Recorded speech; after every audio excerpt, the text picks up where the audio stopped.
Tindika télévision boyei malamu na kati ya émission ya lelo boka mwate na Biblia boyemba elongo na ngai na lakaki bino na kosala émission après makambo eleki na minembwe mais dans 8 ans parce que nazelaki réaction en chef de l'État. Au moment où je vous parle, c'est la image, il y a la présidence ou sur terrain à Goma. Dans le batindité, rien n'empêche to banda tindika ya lelo. Boyemba elongo nangai. Na etumba ya satana kolopesa biso makasi. Biso toko telema nangui. Mama telema.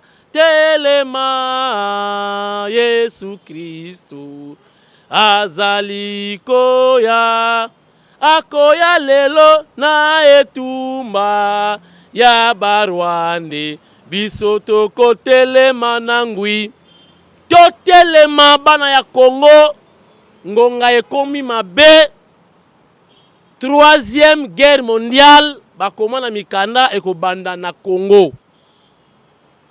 Tozali victime ya ba richesse na biso. Soki tozalaki lokola ba Sénégal ne boyoka kaka kuna o bazoyi babatu boye na boye. Mais o ya biso ezali communauté internationale.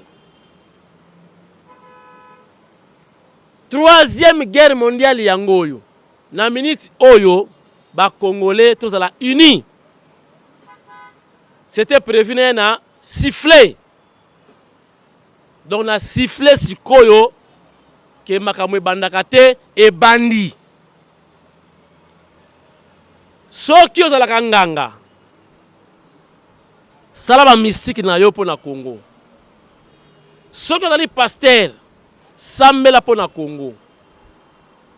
Soko zala biloko na yo nini pour l'intérêt général to sangana to soutenir bandeko na biso ya este makamwe bandi na koloba mingi te parce que émission est la riche na ba vidéo na ba audio moto na moto akozwa part na ye à comprendre ce qui se passe actuellement na Congo mais na ko senga to soutenir ba bembe et les autres bandeko na biso ya este.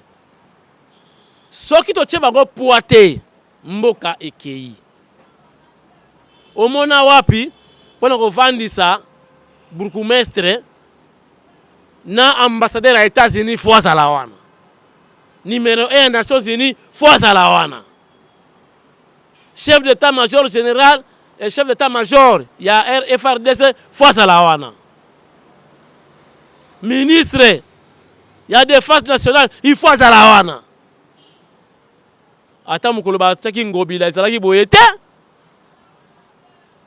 Ça veut dire quoi? Bofongo la misu. Mais il faut to sali sabandeko. To sala ini. To sangana. Soki to sangani mboka ekokende te. Mais soki to sangani te mawatro. S'il faut soutenir militairement nos frères de l'Est, on doit le faire.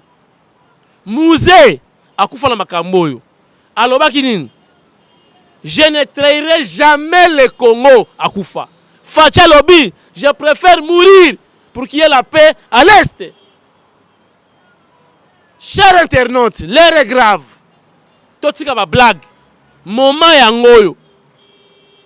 Ba richesse, on est allé pour profiter na yango. Bisso. Mais bota la complicité. Ambassadeur ya États-Unis va na mabela funding kata. Vous croyez que c'est pour rien ça? Vous croyez? Complicité. Ils veulent utiliser les Rwandais. Croyez-vous que la Rouberwa peut faire la tête dans le Congo? Qui est derrière lui? Mon iminembe wana, il va nous pousser. Lelo moni kaka o boye. Lobby e vimbi. Lobby e vimbi. Lobby e vimbi. Lobby e vimbi. To koma ka esclave te Tokomi. Oh, ezali deuxième indépendance. Ça, ce n'est plus les Belges, mais c'est le monde entier qui veut attaquer les Congolais. Soutenons nos frères de l'Est d'une manière ou d'une autre. Bosa ne balimusu basala kaba jihadiste wana. Alongwe na mboka na ya kei ko bunda. Alobi na question ni bande konanga. Alors en France, mais alongwe akeko bunda. Et na sepel na bande kwa Est balobi bakozwa minembo eti mukolo muswahili ya suka akufi. C'est-à-dire, si on résister, ils vont reculer. Je sais que les traîtres sont belé, mais ceux qui sont sangani, bako zonga, belge ba umeli awati. Combien d'années? Suka bakendeki. Boyoka Bitakwira. Oyo biso zo na opposé to combattre qui peut bango. Mais boyoka ba propos Bitakwira par rapport à Minembwe. Blague ezati. Bible na maboko bota la Bible na to lukango ya kala na ba poussière. C'est que makamo changer. Boari badi tunga. Oyo ezali kama mboka. Makama mabele. Ba rolonga ti. Restons unis pour sauver notre Congo. Eh, batozo konone fachi na yebi, bozo koma mabe pour la fachi. Boye ba ke fachi comme na mbala de choix. Soit andima ko se sacrifier pour le Congo, soit andima atama andima na sima ba mindele este kende. So este kei Congo mobimbe ke ba ko bandaka bazo pusana. Ti biso tout okota na kati. Ba hélicoptère bango kita déjà kuna mbaka de Rwanda ya Monisco. Ta Monisco na ina finga bino mais Toyo kanalo bitaku ya répondre mutu moko ya RCD. Alobaki mabe to chaba audio na été et boyo ka réplique ya bitakuira na kata tindika télévision. Suivez. Oui, monsieur Mohivois, je viens de te suivre. Malheureusement, à un numéro de téléphone du Rwanda, le plus 250. Parce que j'ai pas ton numéro. J'ai pas ton numéro. Mais j'ai l'impression que c'est l'instinct du RCD qui te fait parler. Et si c'est pas l'instinct du RCD qui te fait parler, ça doit être ton ventre par rapport à la raison. Moi, je ne suis pas un va-t-en-guerre, comme tu le penses. Mais la crise qui sévit dans l'est du pays en général, dans le sud du Sud Kivu en particulier, ça ne sera pas une solution unilatérale. Qu'un petit groupe de gens se lève, ils vont poser des actes qui provoquent, et ils ont certains, certains émissaires pour les défendre comme toi. Mais s'il n'y a pas consensus, que les gens se mettent sur la table pour savoir quel acte à poser, je te le dis, si toi tu ne payes pas, la population du Sud Kivu, d'Ouvira ou de Fizi, tu vas payer à l'histoire, ça c'est sûr.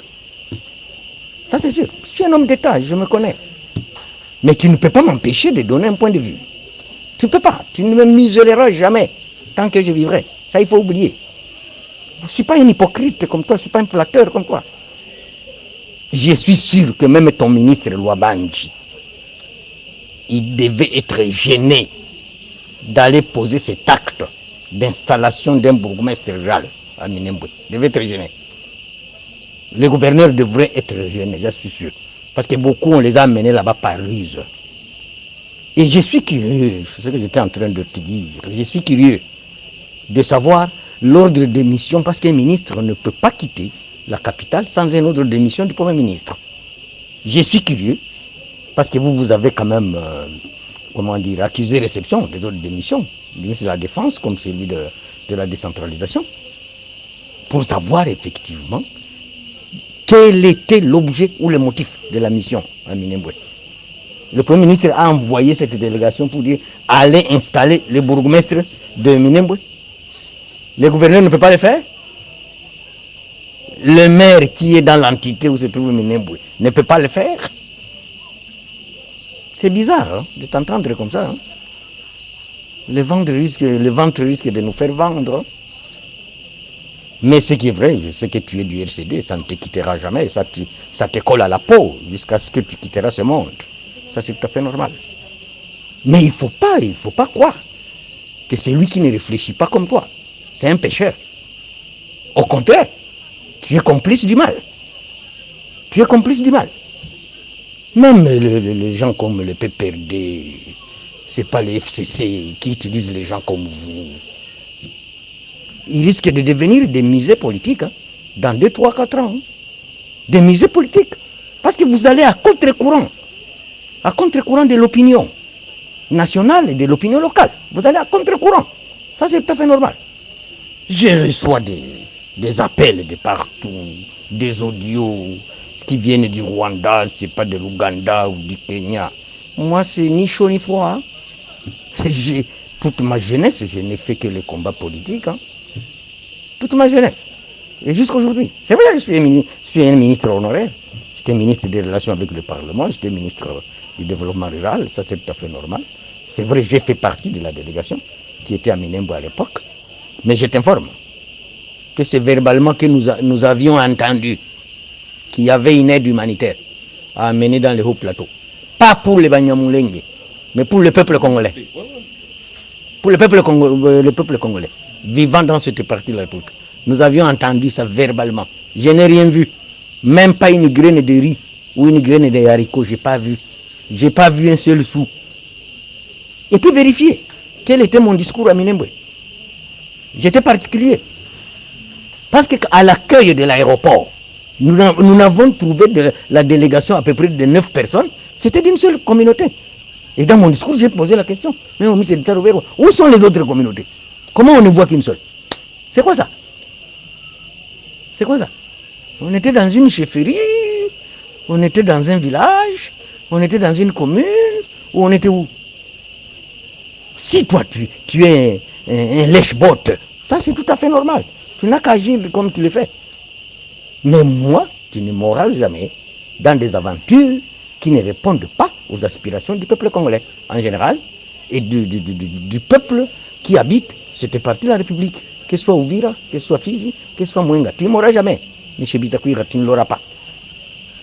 Je te suis dans plusieurs audios. Tu es trop versatile, malheureusement.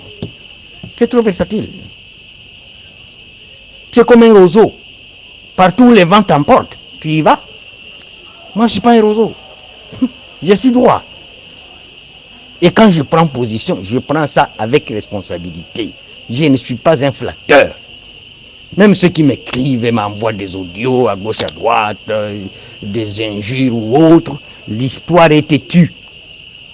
Et tant que l'histoire ne répondra pas aux aspirations de ce peuple meurtri aujourd'hui, parce qu'il ne faut pas croire également que les Tutsis qui se disent aujourd'hui Banyamulenge sont tous d'accord par rapport au comportement de leurs leaders politiques. Ils les ont opposés aux autres communautés, ça c'est sûr. Tous les Bafoulirs ne sont pas d'accord avec les groupes armés qui appartiennent à leur communauté. Tous les Babembe non plus ne sont pas d'accord. Et je l'ai dit, les hauts plateaux de Fizi, d'Ouvira ou de Mwenga, c'est devenu une poudrière. Tu n'en es pas conscient peut-être. Je ne sais pas si tu étais à Minembwe ou quoi. Le jour-là, c'était comme un jour de deuil. Ce n'était pas un jour de fête. Flatte comme tu veux flatter, pour qu'on t'écoute, qu'on t'applaudisse. Je dis, il y a problème. Et l'histoire jugera. L'histoire va me juger parce que l'histoire garde une de mes fiches, quelque part cachée. Mais l'histoire aussi garde ta fiche. L'histoire garde la fiche de Rouberwa. L'histoire garde la fiche du ministre de la Défense, Ngoïmou Kena, que je connais bien. C'est un collègue à l'Assemblée nationale comme au gouvernement. L'histoire jugera. Et brandira la fiche au visage de chacun de nous. Mais si tu es né pour flatter, ne pas voir la réalité en face, tu as crise. La crise, tu la transformes comme une fête. Moi, je ne peux pas transformer une crise pour une fête. Hein. Ne t'en fais pas. C'est pas mon genre. Hein. C'est pas mon genre. Et qui ne te connaît pas, malheureusement. Qui ne te connaît pas.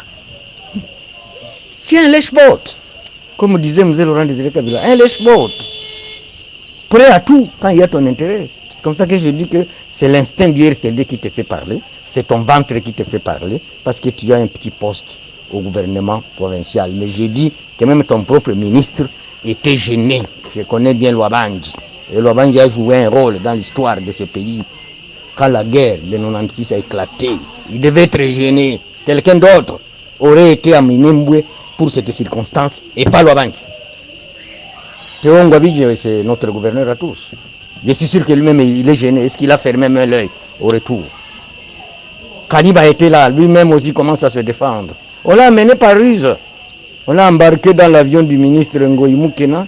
Ils sont à Beni, de Beni à Ituri, de l'Ituri, ils vont à Bukavu, à Kavung, ils trouvent le ministre d'État Roubaix en train de les attendre. On l'embarque pour Minembwe. Et il se retrouve membre de la délégation. Alors qu'il ne sait même pas qu'est-ce qu'il est allé faire là. Non, monsieur Mouhivoua. Attaque-toi à d'autres, pas à moi. Je ne suis pas de ta taille. Je ne suis pas de ta taille. Ni physique, ni politique. Merci. Et même qu'à ça, quand nous sommes de retour sur ce plateau mobile de Tindika Télévision. Chers internautes, Boyo qui n'est pas bitakou na zongi si bon anzela. Nenga zongi si mutu wana ya RCD wana. Mais Nzambe oya sala likolo na se a intervenu na bakoko balinga kite makambo esalamaki kuna. Bota la miracle oyo Nzambe asalaki jour wana ndenge bapanzanaki na bangombe bake mvule be wana ki ouragan bakoko bayambi makambo wana te Nzambe pe ya boyi. Bota la manifestation mystique oyo esalamaki na Minembwe. Ah, Emeka Saka Tindika miracle di.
Rwanda bakibaka mbangu boye wana pena tula mwisi kizaka tala Rwanda makolotina dikosi siko zo bataille anaconda de wala tuko course ba mannequin donc batutu anaconda vitesse lokola Jacob Udingai vitesse bana ba pere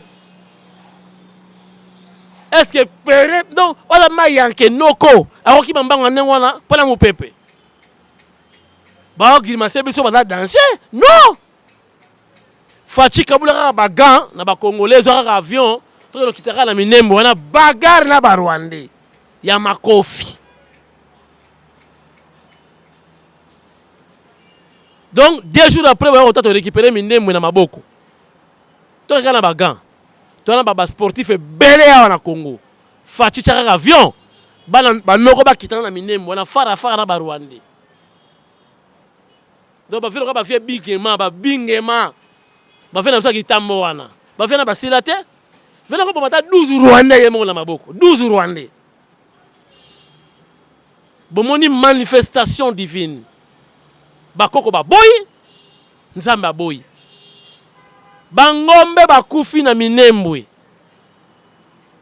Chers internautes, etika siko biso to intervenir. Toroti kate mabele ya Congo et Kende gratuitement comme ça. Même nous, les Bantandres, nous sommes minoritaires. Tu réclames mabele te? Pourquoi? Tu fais un abisso. Kaka bino ko réclame mabele chaque jour. Boyo ka réaction. Il y a un Congolais de l'Est qui a réagi par rapport à Makamweleki na Minembwe. Boyo kabino moko ndenge nini bana Est ba se décider pour na ba événement o iso le kakuna. Aimé Kasaka, Mike Luzoladio, papa na on monte. Soki na tindikite na sali mabe. Tindika bangodi. Ma réaction, elle est facile. L'Est de la RDC est une contrée très sensible. Et quand nous assistons à un show de la nature de celui qu'on a vu à Minembwe, il y a des inquiétudes. Nous sommes les élus du peuple et nous devons devoir tranquilliser nos bases, notre population. On a vu les hélicoptères de la MONUSCO transportant le représentant personnel du secrétaire général des Nations Unies. Nous nous posons la question de savoir, il est derrière quelle résolution des Nations Unies pour cela.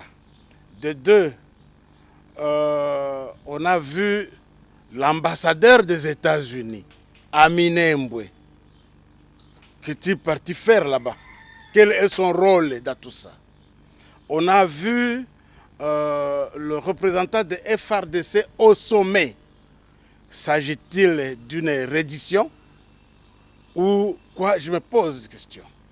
On a vu la pléiade de ministres qui sont partis là-bas. Personne n'a été informé. On est surpris de voir que tout ce monde-là se retrouve de ce côté-là et quelques députés recrutés ci et là. Moi, je dis, cette contrée est très sensible. On a perdu dans ce pays plus de 10 millions de Congolais à cause du conflit de ce côté-là. Les cicatrices ne sont pas encore là. Hein? Les plaies sont encore fraîches. Et nous voici encore dans un autre show de la nature de ce qu'on a connu hier. Ça, ce n'est pas normal. De deux, la commune de Minembwe. Encore Minembwe, Minembwe, Minembwe commune, Minembwe territoire, tout ce que vous voulez. Hier, c'était un territoire. Si ça a avorté, c'est à cause du redimensionnement de ce territoire-là qui a touché les autres territoires, les autres contrées de la RDC, les chefferies, les groupements, et on a suspendu. Nous apprenons, on a vu l'ordonnance qui a été prise par le Premier ministre Matata, qui crée autant de communes qui ne sont pas encore installées dans la vallée, dans la plaine de la Ruzizi. Il y a des communes comme Sangué qui sont pas installées, et d'autres, en territoire de Fizi, il y a des communes qui ne sont pas encore installées. À Mwenga et Chabunda, il y a des communes qui ne sont pas encore installées. Pourquoi avoir seulement choisi Minembwe, sorti du lot, et on assiste à ce show-là? Il y a un problème. Et moi, je suis natif du coin. Tel que nous avons appris, cette commune-là, prendrait un espace plus grand que le Rwanda. Commune rurale. Ça étonne tout le monde. Mon village, moi, Biralombiri, à 170 km de là, y compris dans cette commune-là. Et tant d'autres, donc en chefferie de Basile, en chefferie de Wamuzimu, on a pris un peu partout. Walungu n'est pas épargné. Walungu aussi, sa partie qui est enveloppée là-dedans. Fizi a sa partie qui est enveloppée. Qu'est-ce qu'on recherche? C'est ça la question. D'après ce que nous avons appris, et selon les textes, les juristes nous contrediront, la commune rurale ne peut pas dépasser plus de 5 km². C'est ça ce que nous avons appris. C'est sur quoi j'ai la certitude. C'est qu'elle ne peut pas s'installer là où est installée une chefferie, un secteur. Parce qu'ils ont les mêmes compétences du point de vue des entités décentralisées. Mais là, la commune là, si elle va à Biralombiri, elle a englouti déjà autant de groupements d'Aïtombwe, d'Amwenga. Donc, la loi est heurtée ici. Et on aurait heurté la loi de la RDC. Pourquoi? Dans quel intérêt? Point d'interrogation. Et nous disons, attention, nous ne laisserons pas cette imposture se faire. Nous irons auprès des cours et tribunaux de ce pays. Ça, c'est un. De deux, nous tendons notre regard vers les autorités du pays, notamment le chef de l'État, pour qu'il arrête cette mascarade-là. Ce n'est dans l'intérêt de personne. Dans l'intérêt de personnes. Déjà qui s'enferment quelque part, un groupe d'individus, ils boutiquent une affaire et ils prennent tout le monde de court et ils sont en train de se pavaner. Je dis ce n'est pas normal. Le chef de l'État, il y va de sa crédibilité dans cette affaire de Minembwe. Nous ne laisserons pas faire. Nous ne laisserons pas faire. Une commune peut se créer, mais ça doit suivre le même cheminement. Et il n'y a pas de préférence entre entités de la RDC. Pourquoi seulement eux? Il y a des réactions partout. De part et d'autre. Bato ba mboka wana batako réagir. Sikoyo na oloba mingi te boyoka vraie identité ya Ruberwa. Qui il est? Boyoka motangisi. Mulongeshi wa Kalasa. Apesi li solo qui est véritablement Ruberwa. Kasaka aimé Luzola dio Mike Tindika Ruberwa dit. Moi, j'ai perdu mon poste. J'étais secrétaire général académique. Vous savez pourquoi j'ai perdu mon poste de secrétaire général académique pendant que le recteur est resté, pour Kaouma. Parce que au moment où on voulait se manger de Joseph Kabila, je suis le seul du pays sur le plateau de la RTNC. L'émission de Kashinda Tchongo, je ne sais pas s'il est déjà parti. J'ai oublié encore cette grande émission politique qu'il tenait, l'Impact, où j'ai pris les documents d'inscription d'Azarias Ruberwa à l'université de Lubumbashi. Né à tantôt à Minembwe, tantôt à une autre ville que je ne citerai pas, on va dire j'ai fait la délation, au Rwanda. Quand il termine son examen d'État, il est né à Minembwe au Sud-Kivu. Dès qu'il vient s'inscrire ici, il est né de l'autre côté. Moi, j'ai donné le papier et j'ai dit à Kisimba, souvenez-vous-en, vous le connaissez Kisimba, qui était le responsable de CMI ici. En direct, je lui ai dit, comme la loi dit que s'il y a des doutes quelque part, demandez au candidat de produire au moins 4 témoins. J'ai dit, demandez à Ruberwa de produire 4 témoins de Minembwe. Il n'y a personne qui l'a fait. Moi, je l'ai fait. Et 3 jours après, on a appelé Ruberwa, on lui a dit, pas le RCD, on lui a dit, ce type-là, si vous le laissez ici, secrétaire général académique, nous, on ne sera même pas fait la campagne. Et Ruberwa donnera des instructions à Lola, c'est Lola, je crois, Kisanga, qui était notre ministre de l'enseignement supérieur, je tâtonne, dit il faut l'enlever. Et on m'enleva. Ah, vérité yango wana. Nazo mona bato bazako koma partout. Kabila kutu ateka mboka te. Mechilo mwaye ateki mboka na Baruandi. Non! Nana kosibino. Nana chakiye na décentralisation. Rwandais. Mais batiena ministre de décentralisation. Bobi Kabila ebagele wote. C'est ce que vous croyez? Alongwe président. Facha Bimi président. Le kola Facha une majorité dans le parlement et sengi basolola. De l'autre côté, kaka ndenge ezalaka. Ba ministre ba uti na FCC. Roubert azonga te azongi. Na poste ni kaka décentralisation. Vous croyez na salaki liste o batindaki pour bakota na gouvernement. Mais c'est toujours Kabila. A Chaki Roubert à place wala pamba. Ya yeba kite. Bolo bageno Fachi mutateki mboka. Eza longue histoire. Toyo ka discours à Fachi na este, toyo la ba image nanu yete.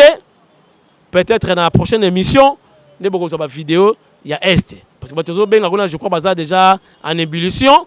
C'est difficile battre les ba image pour l'instant. Voilà. Chers internautes, Botika Koloba, qui est chef de l'État actuel, Fachinde Sokindengenin. Au contraire, il est entre les marteaux et l'enclume. Donc c'est la décision de Nini, à Koloba Nina Este, to commenter Sima.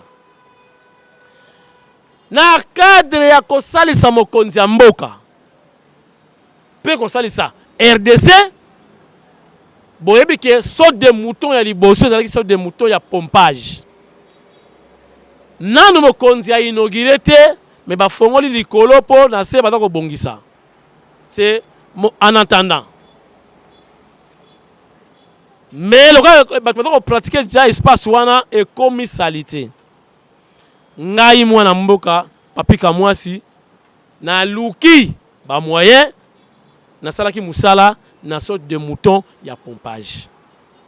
Pour l'intérêt général, pour le chef de l'État.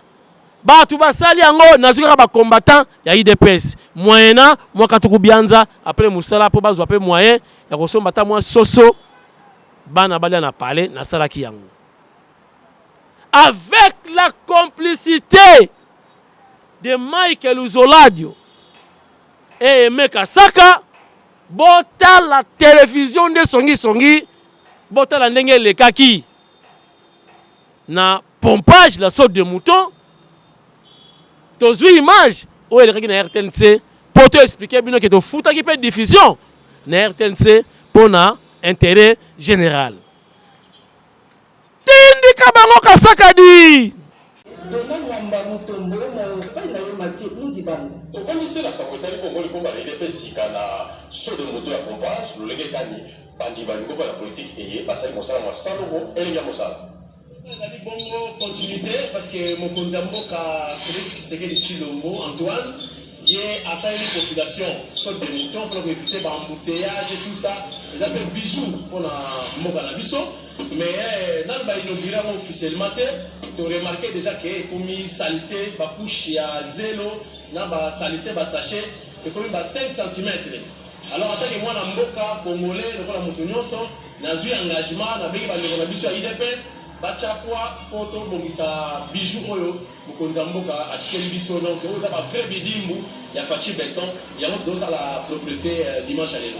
Te osala ngo biso moko parce que mukonza mboka la magicien tene mobutu alobaki ngai moko nde na zui makanisi pe na koti moi loboko na poche na bengi bandeko ya IDPS tosala musala oyo na somi ba outil bozomona ba brouette na sika ba pêche et tout donc là pour l'intérêt général voilà donc pour la visibilité mon konza mo to ça les saye hier ça une mission sur des moutons hier moi sur la combo ya combo là tout ça les saye donc tout combo là sikoyo pour l'intérêt général et là pour la bien la mission moko ba respecter ba ye ba kocha bopeto na bijou ko mokonza mboka asa yeli biso ba sachet et tout ba bo ka te mais na senga nde na buku pesa komina ngaliema soki possibilité kozala apesa na charge pona nettoyage sorte de mouton oyo na se kuna ni ba bongisi kuna donc on a c'est une salité maintenant ba inaugurité Kimia ememaka botombwami maloba mapela Kayumba.